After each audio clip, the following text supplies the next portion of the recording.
মেয়েরা বোঝে না যে বিয়ের পরে স্বামী ছাড়া বাপ মাও তার আপন থাকে না যুবক। আর বুঝবে কখন বুঝবে জানেন? যখন তালাক হয়ে যাবে, বাপের বাসায় যাবে, মেয়ের মা তো আর এক বদমাইশ সব জায়গাতে, বেশিরভাগ জায়গাতে।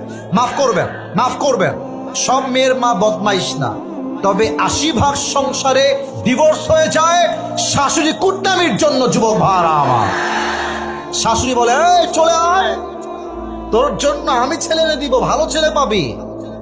মেয়ের গায়ে ডিভোর্সের দাগ লাগলে তার সতীত্ব এবং সম্মান সমাজে নষ্ট হয়ে যায় যুবক। এর জন্য বোনেরা আমার, শিক্ষা নেন ফাতেমার জীবনী থেকে।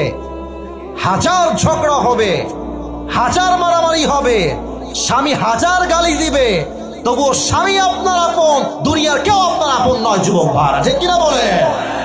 আল্লাহ মেয়েদেরকে, যুবকদেরকে, মুরব্বীদেরকে বোঝার তৌফিক দান করুক। পরের সবাই আমিন।